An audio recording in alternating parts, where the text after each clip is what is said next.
Olá, meus amigos. Vamos então dar continuidade à nossa disciplina de Direito Civil 1 e hoje nós vamos falar de morte e ausência. Ou seja, vamos ver aqui quando que a legislação determina o fim da existência da pessoa natural.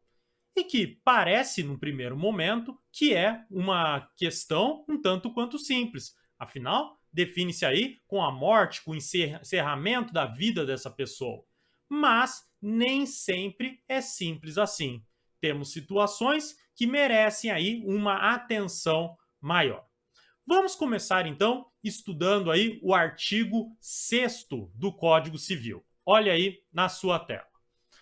A existência da pessoa natural termina com a morte, e presume-se esta, quanto aos ausentes, nos casos em que a lei autoriza a abertura de sucessão definitiva. Veja, você pode estar pensando aí, bom, entendi de certa forma, de maneira fácil, a primeira parte do artigo. Afinal, a existência da pessoa natural termina com a morte. Mas e essa segunda parte de presunção quanto aos ausentes, no caso em que a lei autoriza a abertura de sucessão definitiva? Aí, nessa situação, eu peço para você aguardar um pouquinho o desenvolver da nossa aula, porque eu vou tratar aqui da questão da ausência como nosso segundo grande tópico da aula, tá? Então vamos nos concentrar primeiro aqui na primeira parte do artigo 6º. Veja que ele fala que a existência da pessoa natural termina com a morte. Mas quando que se constata a morte de uma pessoa? Atualmente, nós entendemos que a morte se dá com a morte cerebral, com o fim da atividade lá encefálica, né? Isso aí, então, determinado pelo Conselho de Medicina, que então atesta que a pessoa está morta. E aí, então, se encerra a existência dessa pessoa natural, trazendo diversas consequências jurídicas. Podemos pensar que agora vai abrir a sucessão, encerra um vínculo matrimonial, encerra aí então algum dever personalíssimo que essa pessoa tenha com outra, como por exemplo, no caso de ela ser um pintor famoso e ficou aí, estava obrigado a pintar um quadro para uma pessoa, então um dever aí personalíssimo, obrigação personalíssima, dentre tantas outras consequências que nós podemos pensar. E veja, aqui então vemos uma situação em que é atestada aí a morte daquela pessoa. Veja, é levado para o registro público, é então registrado o seu óbito. Você pode então pedir uma certidão de óbito daquela pessoa comprovando o seu falecimento em uma determinada data, né? E daí para poder buscar todos esses efeitos e consequências jurídicas possíveis com a morte.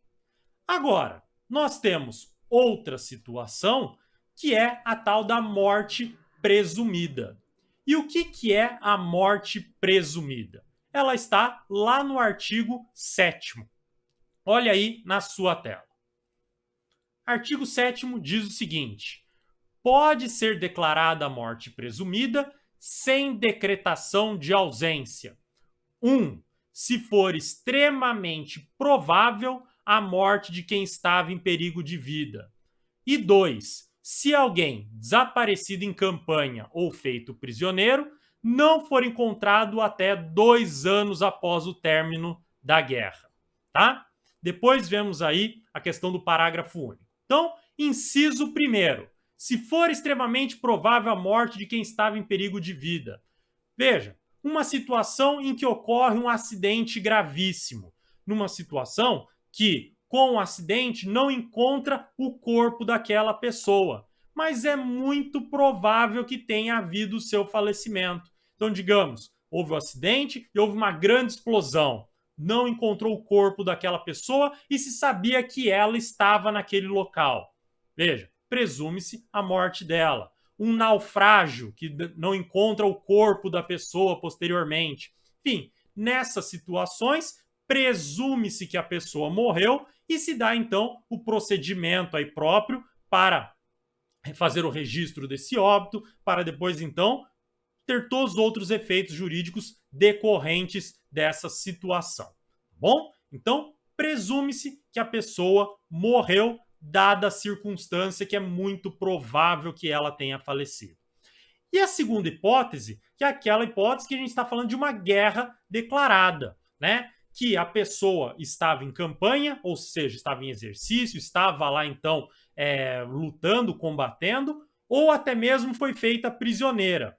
E com o fim da guerra, e veja, com a declaração oficial do fim da guerra, passam-se 2 anos e essa pessoa não é encontrada. Veja, esse prisioneiro ou a pessoa desaparecida em campanha, então ela é declarada como morta. Presume-se que ela foi morta. Bom, veja, vocês podem até estar pensando assim, mas e se essa pessoa aparece depois? Aquelas situações bem de novela, né? Que na verdade a pessoa escapou da explosão, escapou da prisão que estava lá como feita prisioneira, enfim, e reaparece. Veja, daí obviamente ela está comprovando que ela está viva, né? E daí se desfaz o ato aí de declaração de morte presumida. E ela retorna para o estado jurídico de vida, né? De viva, e com isso, então, recupera todas as suas relações, obrigações, direitos que ela tinha antes dessa declaração. Bom, vamos olhar agora o parágrafo único. Olha só. Parágrafo único. A declaração da morte presumida, nesses casos, somente poderá ser requerida depois de esgotadas as buscas e averiguações, devendo a sentença fixar a data provável do falecimento. Então, veja, não é uma situação de aconteceu o acidente, aconteceu aí então o fim da guerra e já automaticamente se presume a morte e já declara a pessoa como morta. Veja, essa declaração depende de uma averiguação formal. Então depende, por exemplo, a polícia fazer aí uma investigação, buscar a pessoa. Então, digamos, teve um naufrágio, faz as buscas lá no mar, tenta encontrar o corpo da pessoa e daí percebe que não consegue. Já faz tudo o que seria possível, mas o corpo não é encontrado. Então, nessa situação, aí se pode buscar a declaração de morte presumida. E que daí, então, o juiz fixará qual foi a data provável que houve falecimento. No caso aí que eu falei para vocês de um naufrágio, a gente sabe mais ou menos a data que aconteceu. O juiz fixa que foi naquele dia que houve o falecimento, tá bom? Aí, simplesmente uma data hipotética para ter um marco temporal para os efeitos jurídicos decorrentes, como, por exemplo, o início da sucessão dessa pessoa. Bom, agora vamos para o caso do artigo 8º. Olha só o que ele diz. Se 2 ou mais indivíduos falecerem na mesma ocasião, não se podendo averiguar se algum dos comorientes precedeu aos outros, presumir-se-ão simultaneamente mortos. Pessoal, o artigo 8º, ele está tratando aqui do caso chamado de comoriência, tá? Que, traduzindo em bom português, a ideia aqui então de companheiros na morte, né? A comoriência ocorre então que numa mesma ocasião, num mesmo evento, 2 ou mais indivíduos que possuem alguma relação falecem na mesma ocasião. Então veja, pai e filho que morrem em um acidente de trânsito. E daí não se consegue estabelecer quando que um morreu, quando que o outro morreu exatamente, no minuto, segundo que cada um faleceu. Ou até mesmo pessoas casadas morrem aí no mesmo acidente. Veja, nessas condições que não dá para verificar quando um morreu ou quando o outro morreu, há uma presunção legal de que foi uma morte simultânea, né? Ou foram mortes simultâneas. E por isso, aqui nós teremos consequências jurídicas bastante diversas. Vamos pensar um pouco nessas consequências? Olha só. Vamos dizer que tem um casal que sofreu um acidente de trânsito e vieram a falecer. Se eu consigo verificar que o marido faleceu antes da esposa, e veja que aqui eu estou considerando que não há ascendentes nem descendentes, vamos deixar nosso exemplo o mais simples possível. Então, se o marido morreu antes que a esposa, veja que o patrimônio desse marido vai para a esposa primeiro, para depois o patrimônio dessa esposa ir para outro aí sucessor, outro herdeiro. No caso, aí seriam os colaterais, como por exemplo, primos, irmãos e tudo mais. Veja, aqui então eu tenho primeiro o patrimônio do marido indo para a esposa, para depois da esposa ir para os colaterais. Agora, e veja, indo para os colaterais dela. Agora, vamos entender diferente. Vamos imaginar que não teve como definir quem morreu primeiro. Como que vai ter agora? Aplicação do artigo 8º, comoriência. Então, marido e mulher acabaram morrendo simultaneamente, presumivelmente simultaneamente. Um não é sucessor mais do outro. Não deixaram descendentes, não deixaram ascendentes. Para quem que vai o patrimônio? Vai agora para os colaterais deles. Então, veja, vai para os colaterais do marido, a parte que é do marido, e os colaterais da esposa, a parte que é da esposa. Veja como mudou aqui a forma de sucessão a depender da declaração do óbito, né? Veja, podemos pensar isso no caso aí de um pai e um filho. O pai e o filho morrendo simultaneamente, os bens vão diretamente para a esposa. Agora, se consegue determinar que um morreu e depois o outro morreu, tem que transmitir para um para depois transmitir para o segundo, no caso aqui da esposa, tá bom? Então, há diferenças aqui e podem ter consequências em quem irá herdar conforme a declaração. Se foi uma morte simultânea, presumivelmente simultânea, ou então houve aí momentos temporais distintos para a morte dessas pessoas. Bom? Gente, artigo 9º e artigo 10º vão tratar aqui das situações em que há registro ou averbação, tá?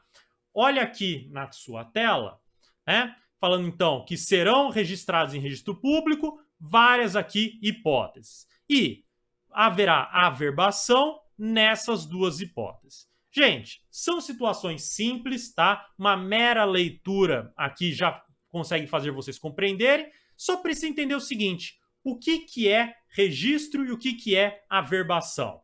Veja, num registro, nós estamos aqui tratando de uma transação, ou seja, uma transmissão de algum bem. A gente está falando da constituição de uma situação jurídica, uma desconstituição, enfim, nós estamos falando aqui de situações em que estamos criando praticamente algo novo. Enquanto que a averbação, nós estamos tratando aqui de um complemento de informação. Então já existe o registro e eu faço uma averbação, ou seja, eu complemento aquela informação. Então, para dar um exemplo que está aqui no artigo 9º e 10º, que vocês vão ler aí com calma depois. O 9º fala que vai ser registrado o casamento. Mas, no caso de divórcio, haverá a averbação.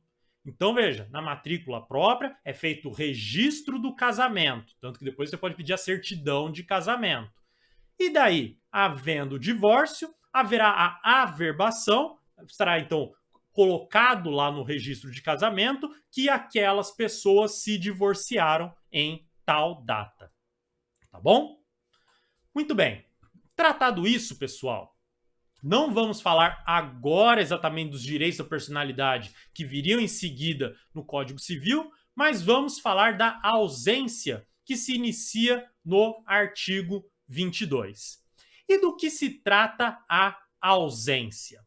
Veja, a ausência, nós estamos falando aqui de uma situação em que uma pessoa desaparece do seu domicílio sem deixar quaisquer notícias. Ou seja, a pessoa some, deixa seu patrimônio para trás, deixa suas coisas, deixa até mesmo família e ninguém tem notícia para onde foi. Veja, aí então, ocorrendo esta situação, é possível que se dê início aos procedimentos próprios de declaração de ausência dessa pessoa. Para quê? Para que haja então a tutela, a administração desse patrimônio, caso porventura no futuro essa pessoa volte a surgir, volte a dar notícias, ou até mesmo, caso não apareça mais, esse patrimônio seja aí transmitido definitivamente para os seus herdeiros, para os seus sucessores. Veja que agora fica um pouquinho mais fácil de entender aquele artigo 6º que eu trabalhei no início da aula, que vai falar que presume a morte da pessoa ausente nos casos em que a lei autoriza a abertura da sucessão definitiva. Ou seja, quando passado todo o procedimento ou os vários procedimentos da ausência, você define definitivamente que fulano deve estar morto e com isso então seu patrimônio vai ser incorporado permanentemente ao patrimônio daqueles sucessores, daqueles que eram o seu herdeiro. Bom, então a ausência vai trabalhar com essa ideia então do desaparecimento sem notícia daquela pessoa. E nós temos então 3 fases, digamos assim, dessa declaração de ausência. Nós temos num primeiro momento a curadoria dos bens do ausente, depois a sucessão provisória e finalmente a sucessão definitiva. Vamos entender cada uma delas aí separadamente. A começar pela curadoria dos bens do ausente. Olha lá o artigo 22. Desaparecendo uma pessoa do seu domicílio sem dela haver notícia, se não houver deixado representante ou procurador a quem caiba administrar-lhe os bens, o juiz, a requerimento de qualquer interessado ou do Ministério Público, declarará a ausência e nomear-lhe-á curador. Então, veja que a primeira medida aqui é, havendo aí o desaparecimento dessa pessoa, alguém que é interessado ou o próprio Ministério Público irá propor uma ação de ausência para que seja nomeado um curador, ou seja, uma pessoa que irá administrar o patrimônio deste ausente.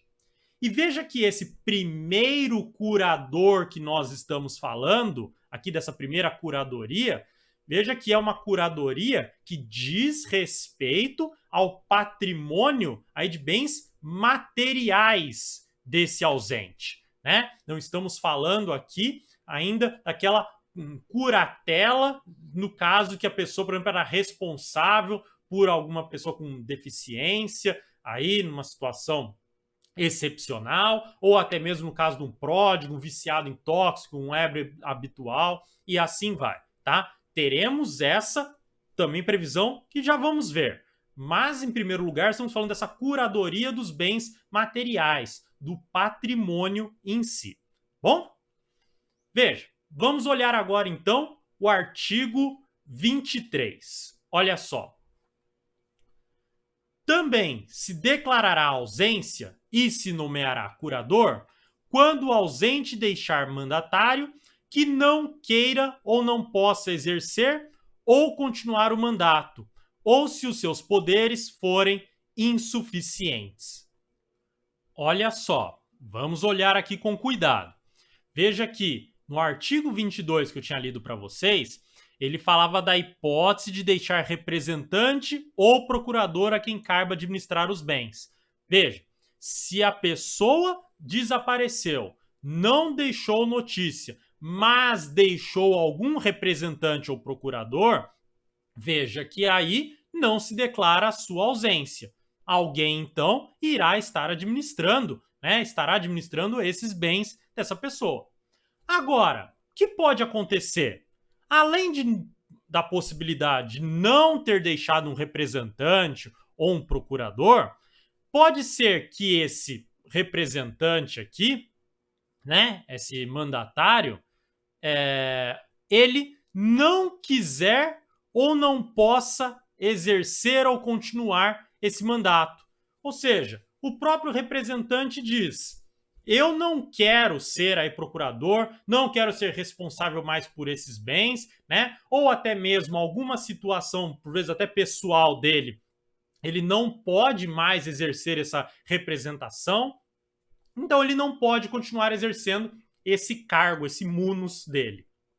E com isso, então, haverá a nomeação de um curador. Haverá também a declaração de ausência, ainda que existente essa figura desse procurador.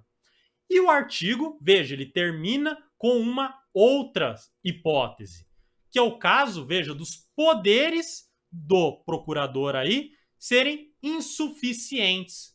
Então, digamos que deixa um procurador, deixa um representante para cuidar de um bem específico, mas não do resto do patrimônio.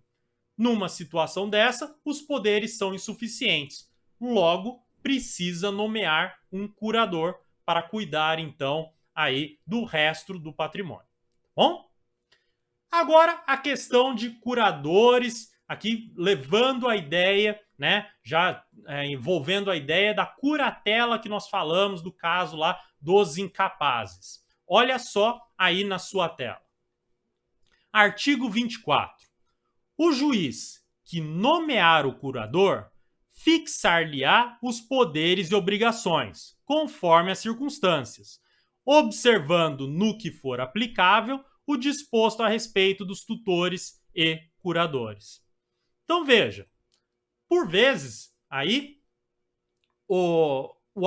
aquela pessoa que estava ausente, né, que deixou aí o seu domicílio sem deixar notícia, ela acaba aí ter uma responsabilidade sobre uma pessoa que é incapaz. Veja, nessa situação, se for possível o curador a ser nomeado, que seja também curador desse incapaz, ou até mesmo tutor, porque é uma ausência de um pai com um filho que tem aí suas capacidades mentais, não tem aí qualquer outras hipótese que a gente pode falar de incapacidade, veja, daí então você pode cumular com essa pessoa a curadoria não só dos bens, como também uma curatela ou uma tutela desse incapaz, tá? Agora, se não for possível, nomeia um tutor ou um curador distinto para aquele curatelado ou tutelado, enquanto que haverá um curador para o patrimônio do ausente, tá bom? Então, aí podem ter duas figuras distintas tratando de questões distintas, certo? Artigo 25. Olha aí. O cônjuge do ausente, sempre que não esteja separado judicialmente ou de fato por mais de 2 anos antes da declaração da ausência, será o seu legítimo curador. Então veja que, regra geral, o cônjuge é o curador dos bens do ausente. E veja, ele não pode estar aí separado judicialmente, não pode estar separado de fato por mais de 2 anos para assumir esse compromisso, tá? Para assumir aí ser o curador.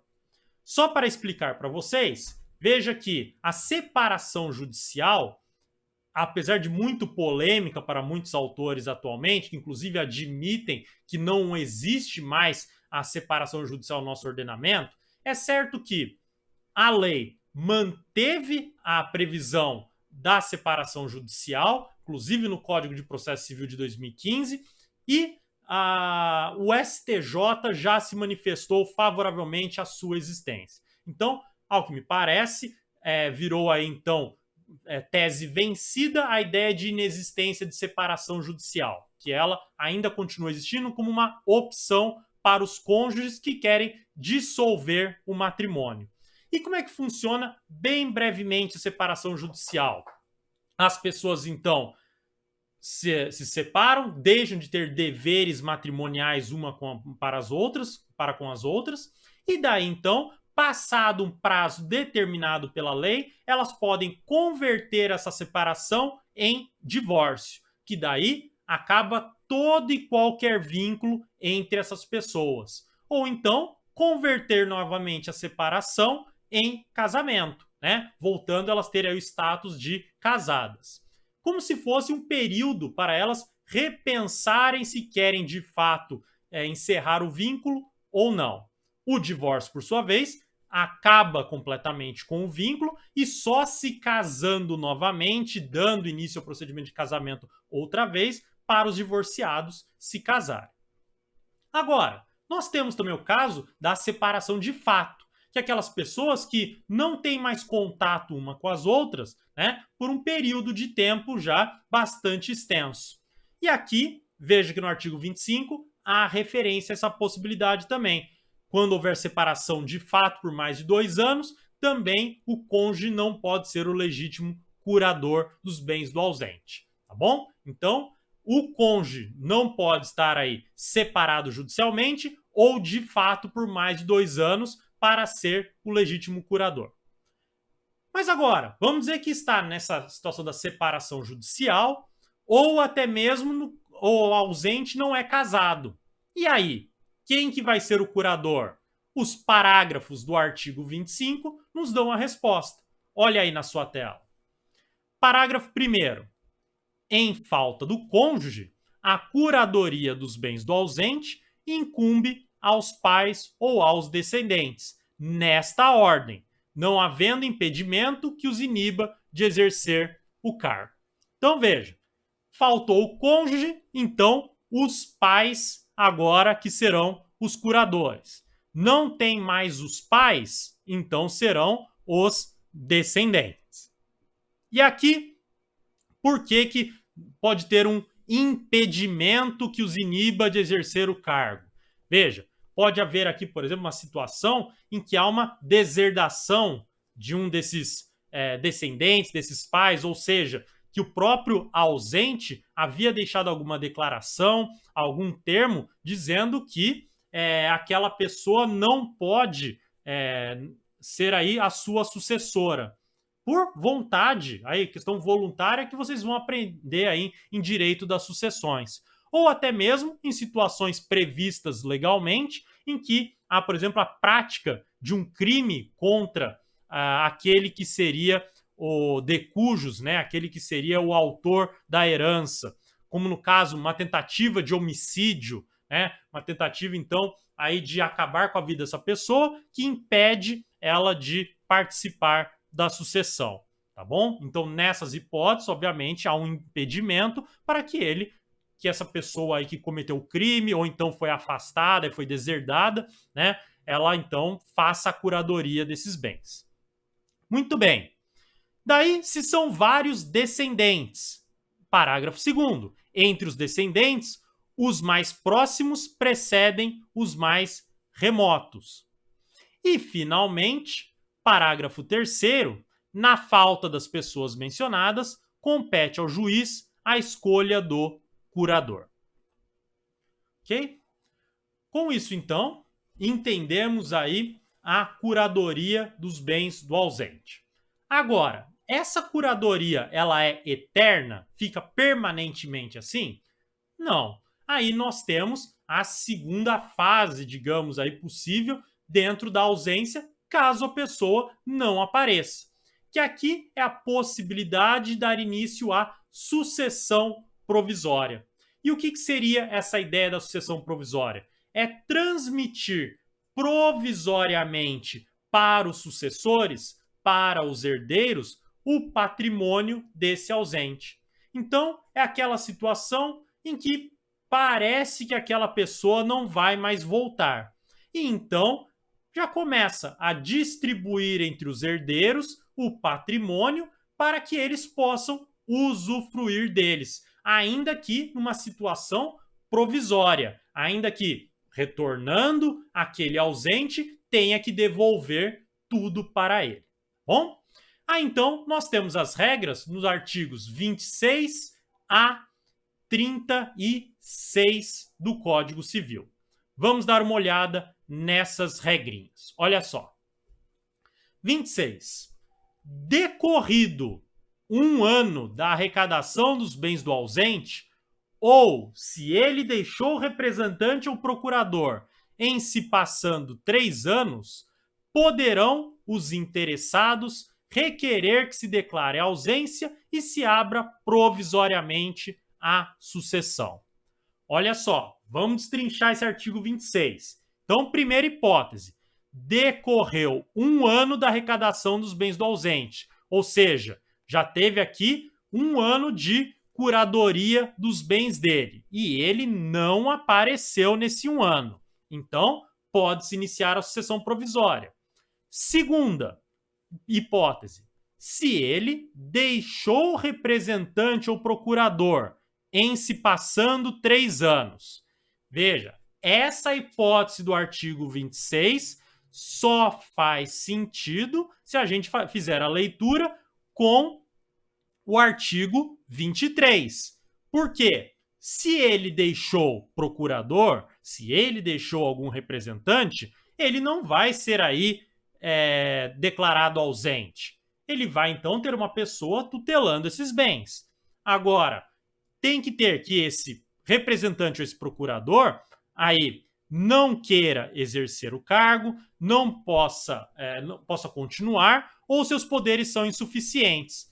Então, como ele deixou um representante ou um procurador, veja que aí tem que passar 3 anos para poder dar início à sucessão provisória.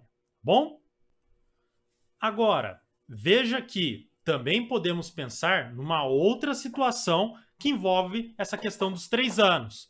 Pense aqui no caso que o representante ou procurador também não pode ficar exercendo esse cargo, essa função aí, eternamente.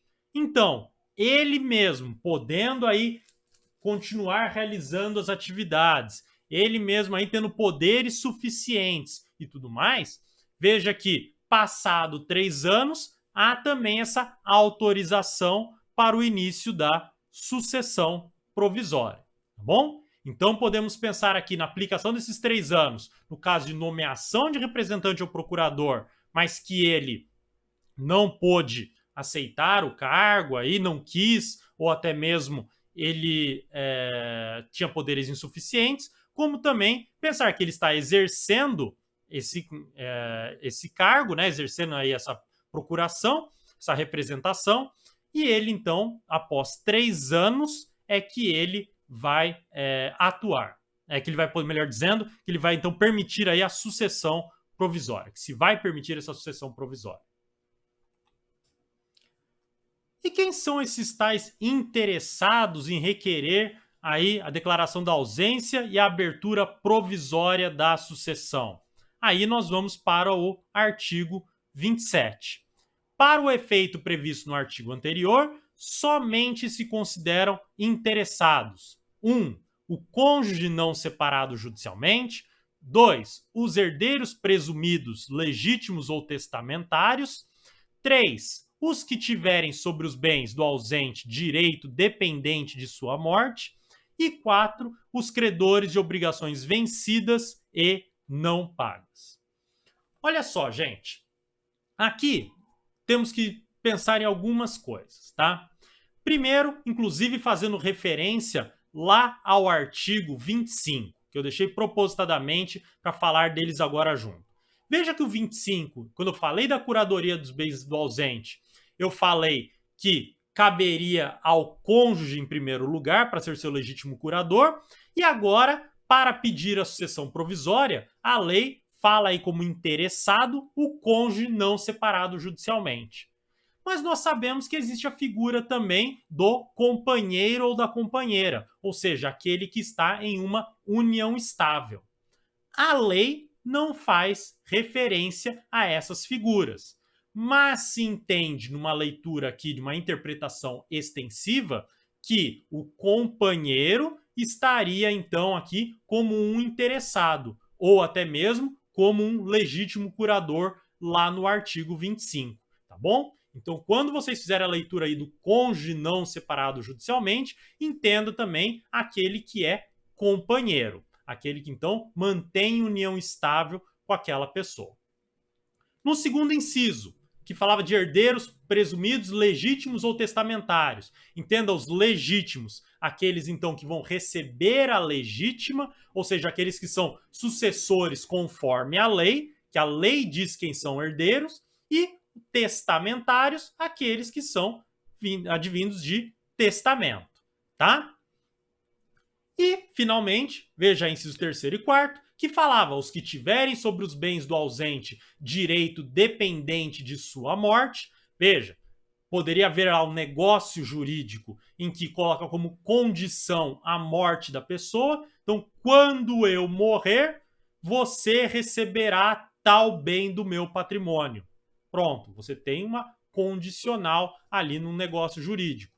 E o inciso quarto, os credores de obrigações vencidas e não pagas. Ou seja, ele tem direito de receber o valor da dívida.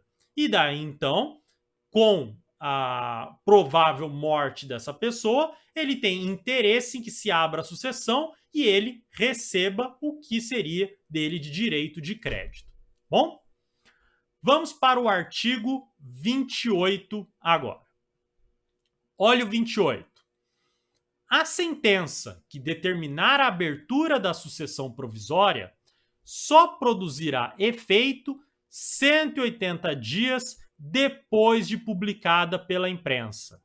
Mas, logo que passe em julgado, proceder-se-á à abertura do testamento, se houver, e ao inventário e partilha dos bens, como se o ausente fosse falecido. Então, veja, foi proposta a ação aí para dar início à sucessão provisória.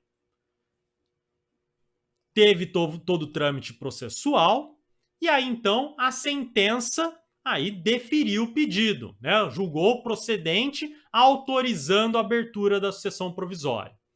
Feito isso, ela só pode produzir efeitos se aguardar o prazo de 180 dias depois da publicação na imprensa.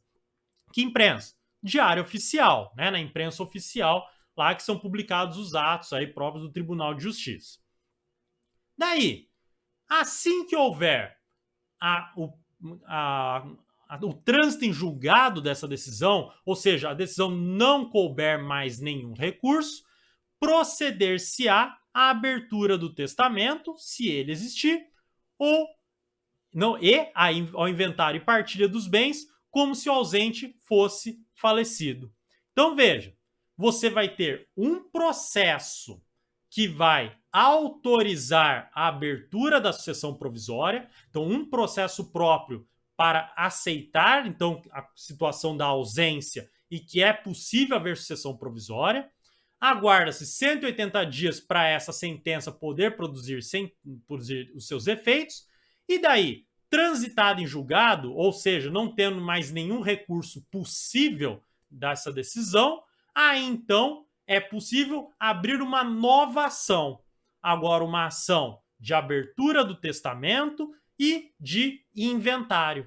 Ou seja, podendo ser uma ação própria para abertura do testamento e uma ação própria do inventário para fazer a partilha dos bens, ou seja, dividir os bens para os herdeiros, considerando, presumindo que o ausente faleceu. Tá bom? Muito bem. Parágrafo 1º desse artigo 28. Fim do prazo a que se refere o artigo 26 e não havendo interessados na sucessão provisória, cumpre ao Ministério Público requerê-la ao juízo competente. Então, olha só, passou esse 1 ano ou esses 3 anos aqui do artigo 26, e esse pessoal do artigo 27 não se manifestou. Ninguém foi atrás de dar início à sucessão provisória. Então, o que pode acontecer? O Ministério Público irá dar início à sucessão provisória aí por ele mesmo, tá bom? Parágrafo 2º. Não comparecendo herdeiro ou interessado para requerer o inventário até 30 dias depois de passar em julgado a sentença que mandar abrir a sucessão provisória, proceder-se-á à arrecadação dos bens do ausente pela forma estabelecida nos artigos 1819 a 1823. Veja só. Aqui a hipótese é um pouquinho diferente. Foi feito todo o procedimento de requisição para a abertura da sucessão provisória, mas passaram-se 30 dias depois do trânsito e julgado da decisão lá no processo de sucessão provisória e ninguém dos interessados apareceu para ir dar início ao inventário. Nessa hipótese, então, vai agora ter efeito o procedimento dos artigos 1819 a 1823, que é chamado procedimento aí da herança jacente, tá? Que nós vamos estudar lá em Direito das Sucessões. Que se você tiver muita curiosidade de saber como funciona, olha aí o meu vídeo lá em Direito Civil 8 sobre herança jacente. Mas para fins aqui de Direito Civil 1, entenda que é um procedimento em que vai então fazer um edital para tentar encontrar algum possível sucessor, algum possível herdeiro, para que ele apareça, para que ele mostre interesse. E se não aparecer ninguém, os bens são transmitidos para a fazenda pública. Aí, no caso, vai passado para os municípios, para os estados e tudo mais. Ou até mesmo, se aparecer algum herdeiro e ele renunciar a essa herança, ou seja, ele não quiser receber, daí então a herança é declarada vacante, tá? Então aí não tem nenhum interessado em receber aquele patrimônio e ele é transferido aí para os entes federativos, tá bom? Muito bem, artigo 29, vamos lá. Antes da partilha, o juiz, quando julgar conveniente, ordenará a conversão dos bens móveis, sujeitos à deterioração ou a extravio, em imóveis ou em títulos garantidos pela União. Gente, simples e fácil.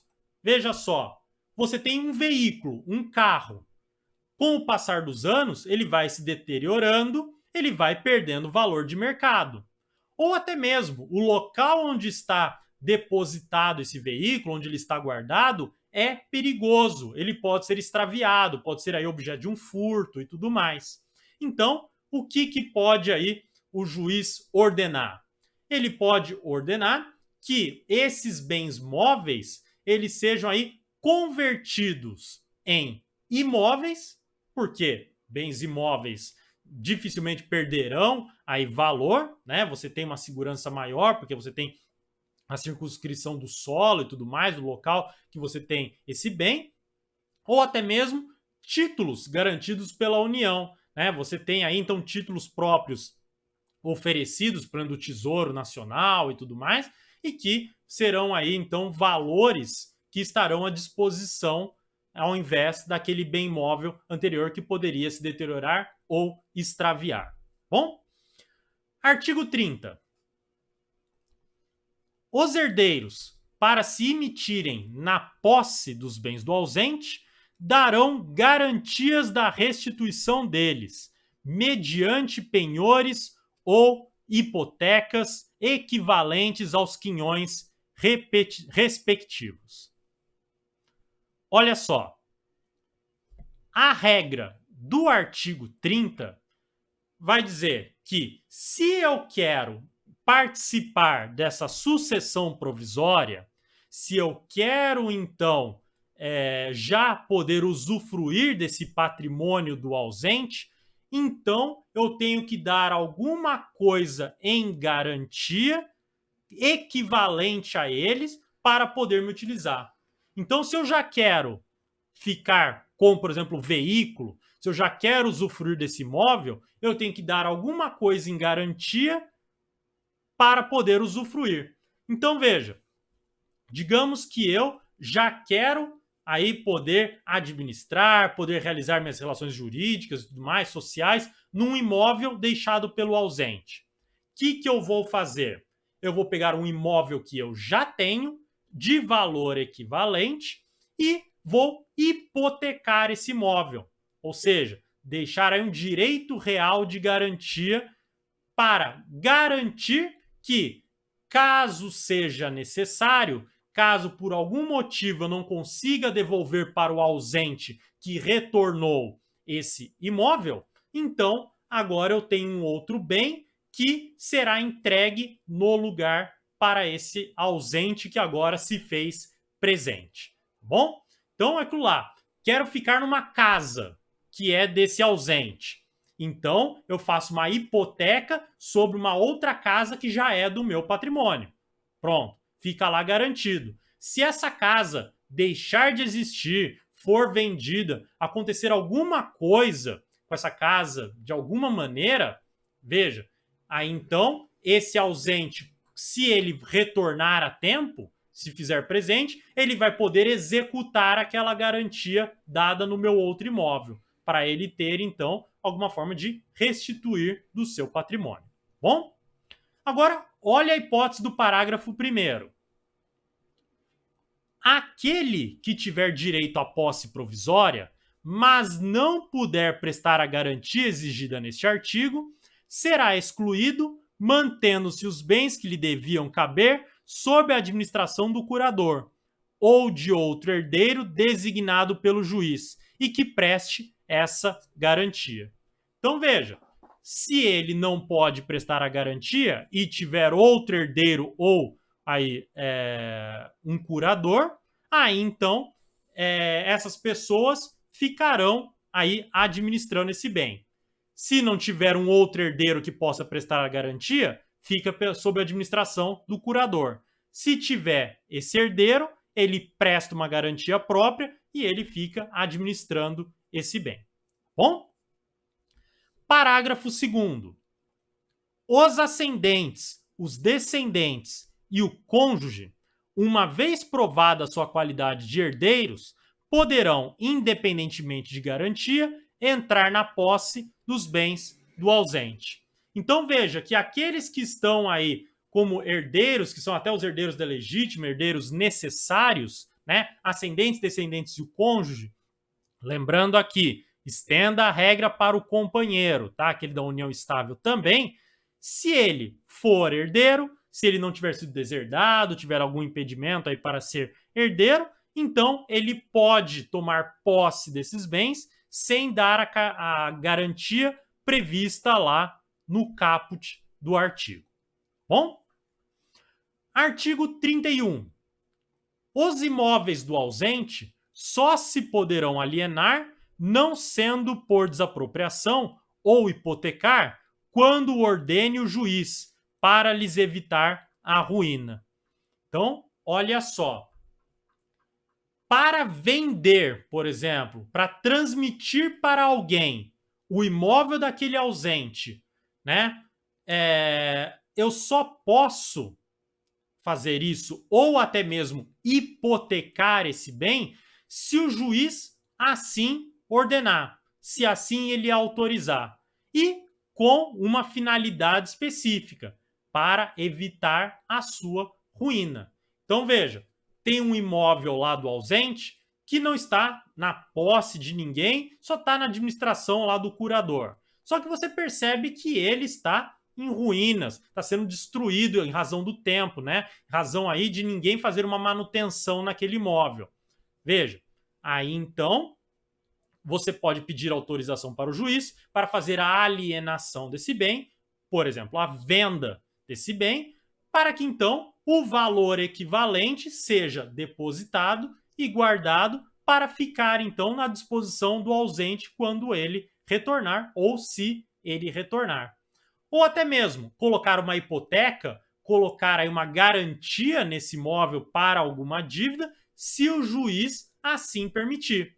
Porque veja, a hipoteca garantindo alguma dívida, se a dívida não for paga, então vai pegar esse bem do ausente. né? Então o juiz precisa apreciar a situação para ver se não vai haver aí prejuízo claro, nítido para aquele ausente, né? Caso ele retorne, tá bom? Mas a lei, veja que coloca aí uma exceção para haver aí uma alienação, que é o caso de uma alienação forçada pelo poder público, que é o caso da desapropriação. Então, por vezes, por razão de interesse público, o poder público toma aquele bem para si, tira da propriedade do particular e passa e torna-se aí então um bem público. Nessa hipótese, obviamente, não há autorização judicial, né? Então aí pode ter uma ação direta do poder público independentemente dessa autorização. Bom, artigo 32. Vamos lá. Artigo 32 diz o seguinte: empossados nos bens, os sucessores provisórios ficarão representando ativa e passivamente o ausente, de modo que contra eles correrão as ações pendentes e as que de futuro aquele forem movidas. Gente, regra simples e fácil. Se eles então agora estão com o patrimônio desse ausente, tudo aquilo que dizer respeito a esse patrimônio, né, litígios, ações que possam decorrer desse patrimônio, agora quem irá responder, representando o ausente, será essa pessoa que foi a sucessora, né? Então, se eu recebi um veículo e daí vem um terceiro dizendo que o veículo não é daquele ausente, mas é dele, terceiro, veja que eu, sucessor, agora teria que representar esse ausente nessa ação para defender aí que o veículo é de propriedade do ausente e não desse terceiro reivindicante. Bom? Artigo 33. O descendente, ascendente ou cônjuge, veja, aqui também companheiro, que for sucessor provisório do ausente, fará seus todos os frutos e rendimentos dos bens que a este couberem. Os outros sucessores, porém, deverão capitalizar metade desses frutos e rendimentos, segundo disposto no artigo 29, de acordo com o representante do Ministério Público, e prestar anualmente contas ao juiz competente. Olha só, duas regras nesse dispositivo. Primeira regra: quanto aí os herdeiros necessários, descendente, ascendente, cônjuge, companheiro, né? Veja que tudo aquilo que render aqueles bens será de propriedade dessas pessoas, tá? Então veja, se por exemplo o ausente tem uma plantação que dá frutos, veja, esses frutos são de propriedade desses herdeiros, desses sucessores. Se o ausente deixou aí uma indústria que produza então alguns determinados produtos, esses produtos são de propriedade desses herdeiros. Ou até mesmo, esse ausente deixou um bem alugado que rende aluguéis, rende juros, por exemplo, algum investimento. Esses juros, esses aluguéis são frutos civis, que a gente vai estudar lá em Direito Civil 2. E esses frutos, então, também são de propriedade dessas pessoas. Agora, não sendo descendente, ascendente ou cônjuge, veja que a regra é um pouquinho diferente. Olha lá. Os outros sucessores, porém, deverão capitalizar metade desses frutos e rendimentos. Como? Conforme o artigo 29. Como que é essa capitalização? Veja, converter a esses bens em imóveis ou em títulos garantidos pela União. Só isso, ainda mais. Tem que fazer isso conforme aí o representante do Ministério Público determinar, como ele disser que deve ser feito. E, além disso, prestar contas anualmente ao juiz. Tá bom? Então ainda tem que fazer prestação de contas todos os anos. Parágrafo único. Se o ausente aparecer, e ficar provado que a ausência foi voluntária e injustificada, perderá ele, em favor do sucessor, sua parte nos frutos e rendimentos. Então, veja só, vamos imaginar aqui no caso que o ausente quis ir embora mesmo. Ele falou assim: vou embora desse lugar, não quero mais saber disso. E anos depois, ele se arrepende e volta. Veja, a ausência foi voluntária e injustificada. Então aqui ele vai perder em favor do sucessor a sua parte nos frutos e rendimentos. Veja, essa ideia aqui da segunda parte, né? Essa metade que devia ter sido capitalizada vai ficar para o sucessor. Agora, se a ausência foi involuntária ou justificada, então ele desapareceu, mas em razão, por exemplo, que ele tinha sido sequestrado, em razão aí de que ele teve que se ausentar porque ele estava jurado de morte, ele estava numa situação complicadíssima e que, se ele continuasse naquele local, ele corria risco de vida. Veja, aí você tem uma involuntariedade na primeira situação do sequestro e uma justificativa na situação aí que ele corria um risco de vida. E daí, então, ele não vai ter essa consequência de perder em favor do sucessor sua parte nos frutos e rendimentos. Tá? Artigo 34. Vamos lá. O excluído, segundo o artigo 30, da posse provisória, poderá, justificando falta de meios, requerer lhe seja entregue metade dos rendimentos do quinhão que lhe tocaria. Quem que era esse do artigo 30, esse excluído? Veja só, é aquele lá que estava no parágrafo 1º, que não podia dar em garantia nenhum bem. Então veja, se ele não pode dar em garantia, ele pelo menos tem essa possibilidade de dizer, olha, eu não tinha como dar em garantia nada para receber esse patrimônio, mas eu quero receber pelo menos metade dos rendimentos do quinhão que me tocaria. Ou seja, da parte aí que eu herdaria desses bens, aí eu quero pelo menos metade do rendimento.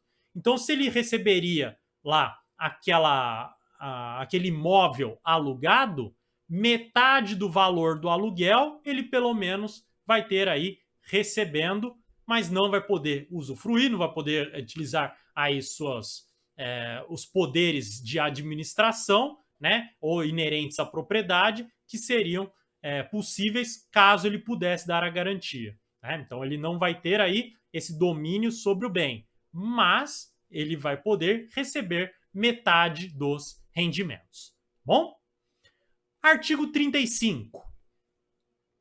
Se, durante a posse provisória, se provar a época exata do falecimento do ausente, considerar-se-á nessa data abertura à sucessão em favor dos herdeiros, que o eram àquele tempo.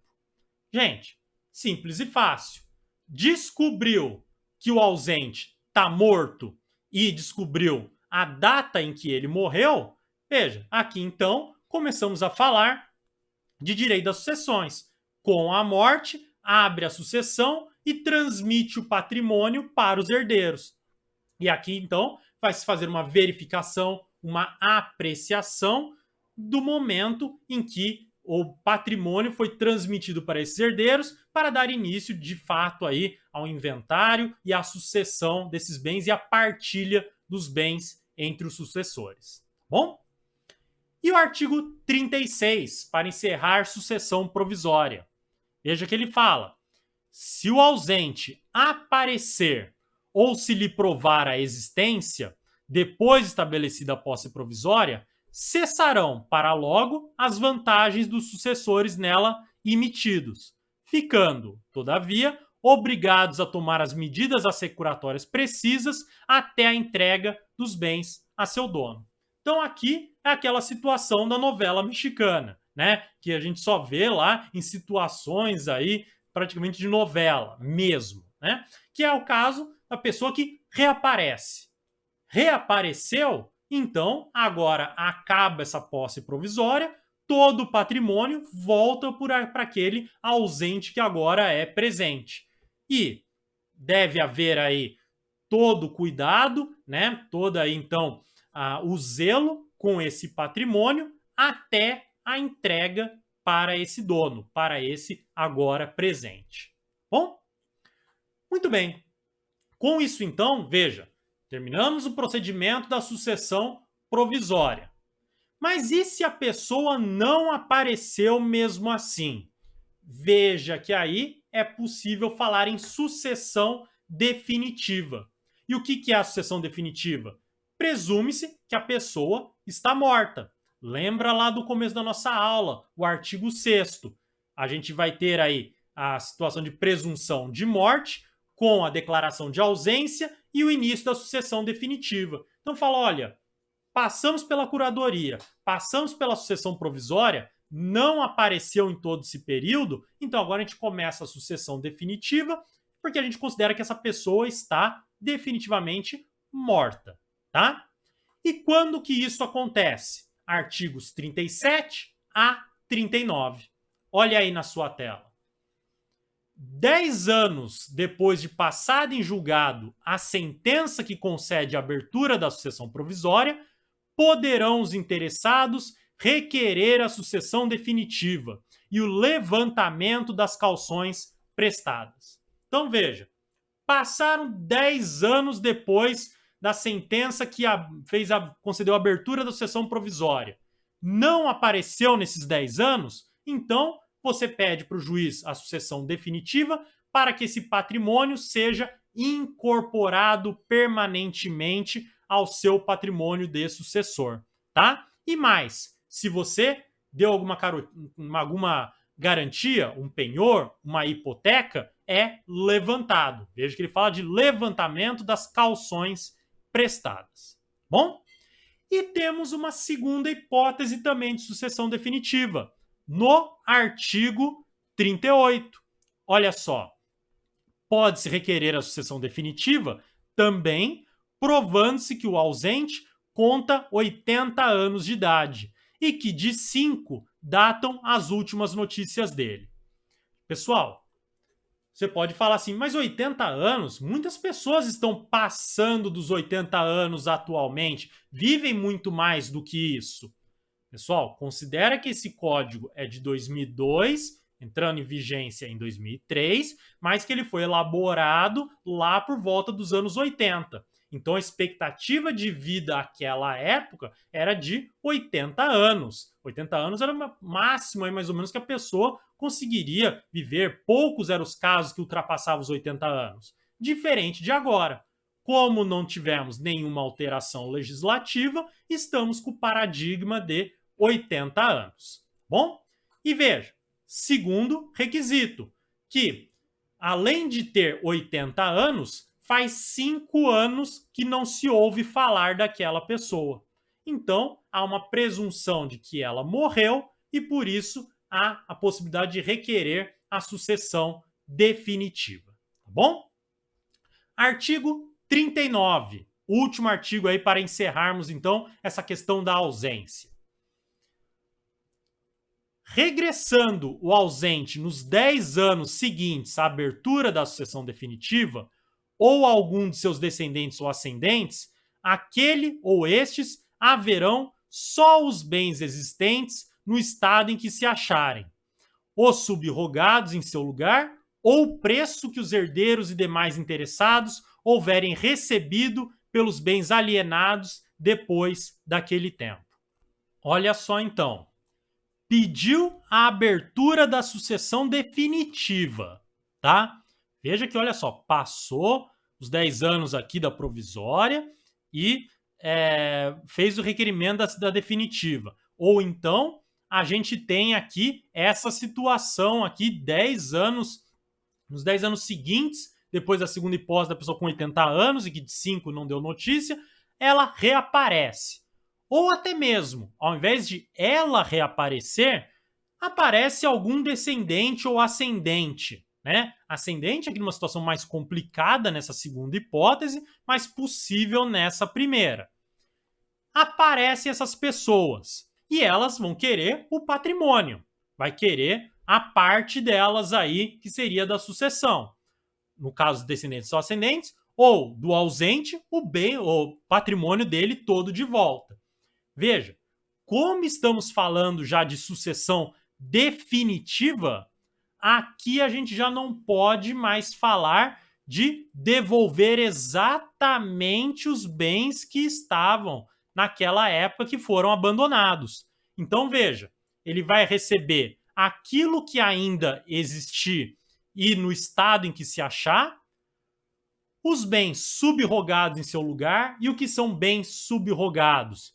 Por exemplo, comprei um outro imóvel com o dinheiro da venda daquele imóvel original. Veja, subrogado. Então agora eu tenho um outro imóvel com o valor que era daquele imóvel anterior. Então estou com agora um outro bem no lugar daquele de antes. Ou então o preço que os herdeiros e demais interessados houverem recebido pelos bens alienados depois daquele tempo. Então veja, se eles já venderam, se desfizeram daquele bem, ele então vai poder receber o preço que havia esse herdeiro vendido esse bem. Então, veja que ele não recebe exatamente o patrimônio como estava, mas no estado possível que ele pode se encontrar agora, tá? E parágrafo único. Se nos 10 anos a que se refere este artigo o ausente não regressar e nenhum interessado promover a sucessão definitiva, os bens arrecadados passarão ao domínio do município ou do Distrito Federal, se localizado nas respectivas circunscrições, incorporando-se ao domínio da União quando situados em território federal. Veja, passaram-se 10 anos. Não voltou o ausente, não apareceram sucessores. Ninguém promoveu a sucessão definitiva. O que vai acontecer? Os bens agora se tornarão bens públicos. Serão incorporados ao município, no município que estiver circunscrito, ou no Distrito Federal, e se tiver em território federal, passa para a União. Última hipótese que vocês podem estar pensando é a seguinte: mas e se o ausente retorna após esses 10 anos aí da sucessão definitiva, da abertura da sucessão definitiva? E aí, ele recebe alguma coisa ou não? Pela leitura literal do código, parece que não, que aí então ele ficará sem esse patrimônio, que ele então será agora incorporado definitivamente ao patrimônio dos sucessores. Mas veja, não é uma situação que nós temos aqui definidas na nossa legislação. Tampouco, pelo menos eu, nunca ouvi falar de algum caso de que isso tenha acontecido, tá? Podendo, portanto, talvez acontecer aí uma situação diferente, em que, havendo uma flexibilização desse artigo 39, aplica-se além dos 10 anos seguintes a essa abertura da sucessão definitiva, tá bom? Se vocês quiserem, por curiosidade, no meu Instagram, eu tratei de um caso que aconteceu lá em Portugal, de um ausente depois da respectiva lá, equivalente sucessão definitiva, ele apareceu.